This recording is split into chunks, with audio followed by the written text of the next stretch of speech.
ನಮಸ್ಕಾರ. Welcome to crazy family YouTube channel. ಎಲ್ಲರಿಗೂ ಗುರುನಾನಕ್ ಜಯಂತಿಯ ಹಾರ್ದಿಕ ಶುಭಾಶಯಗಳು.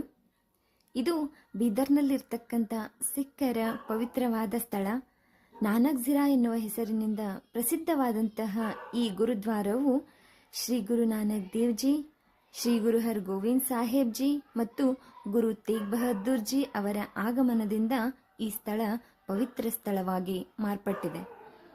ನೀರಿನ ಸಮಸ್ಯೆಯಿಂದ ಕಂಗಾಲಾಗಿದ್ದ ಬೀದರ್ ಜನರು ಈ ಗುರುನಾನಕ್ ದೇವ್ಜಿ ಹತ್ತಿರ ಅಳಲು ತೋಡಿಕೊಂಡಾಗ ತನ್ನ ಕಾಲಿನ ಹೆಬ್ಬೆರಳಿನಿಂದ ಬೆಟ್ಟವನ್ನು ಮುಟ್ಟಿದರು.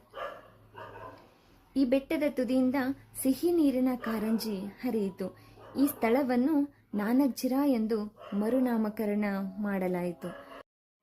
ವಿವಿಧತೆಯಲ್ಲಿ ಏಕತೆಯನ್ನು ಹೊಂದಿರುವ ಏಕೈಕ ದೇಶ ನಮ್ಮ ಭಾರತ. ಹಿಂದೂ ಮಾತ್ರವಲ್ಲದೆ ವಿವಿಧ ಧರ್ಮಗಳ ಜನರ ಆಚಾರ ವಿಚಾರಗಳನ್ನು, ತತ್ವಾದರ್ಶಗಳನ್ನು ಇಲ್ಲಿ ನಾವು ಕಾಣಬಹುದು.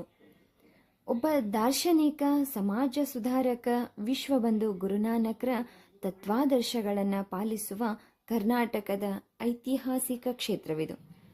ಮಿನಿ ಪಂಜಾಬಿ ಎಂದೇ ಕರೆಸಿಕೊಳ್ಳುವ ಬೀದರ್ನ ಗುರುನಾನಕ್ ಝಿರಾ ಜನರ ಪಾಲಿನ ಅವಿಮುಕ್ತ ಪುಣ್ಯಧಾಮ. ಗುರುನಾನಕರಿಗೆ ಸಮರ್ಪಿತವಾದ ಗುರುದ್ವಾರ ನಾನಕ್ ಝಿರಾವು ಬೀದರ್ನ ಐತಿಹಾಸಿಕ ದೇವಾಲಯವಾಗಿದೆ. ಸಿಖ್ಖರ ಧಾರ್ಮಿಕತೆ ಮತ್ತು ಅವರ ಪರಂಪರೆಗೆ ತಕ್ಕಂತೆ ದೇವಾಲಯವು ನಿರ್ಮಿಸಲಾಗಿದೆ. ಗುರುನಾನಕ್ ಕೇವಲ ಸಿಖ್ಖರಿಗೆ ಮಾತ್ರ ಸೀಮಿತವಲ್ಲ, ಅವರು ಹಿಂದೂಗಳ ಗುರು, ಮುಸಲ್ಮಾನರ ಮಾಲ್ವಿ, ಬದುಕಿನುದ್ದಕ್ಕೂ ಸಾರ್ಥಕತೆಯನ್ನು ಮೆರೆದ ಮಹಾನುಭಾವ.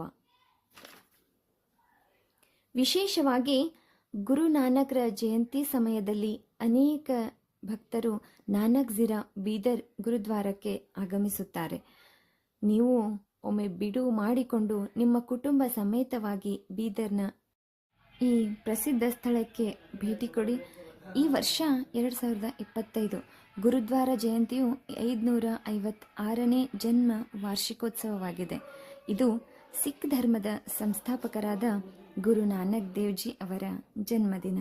ಇದು ನವೆಂಬರ್ 5ನೇ ತಾರೀಕಿನಂದು ಬೀದರ್ನಲ್ಲಿ 5, 6, 7 3 ದಿವಸ ಭವ್ಯವಾಗಿ ಮೆರವಣಿಗೆ, ಡೆಕೋರೇಷನ್ ತುಂಬ ಚೆನ್ನಾಗಿರುತ್ತೆ. ಹೋಗಿ ನೀವು ನೋಡಬಹುದು. ನಾನು ಹೋಗಿ ನೋಡ್ಕೊಂಡು ಬಂದೆ.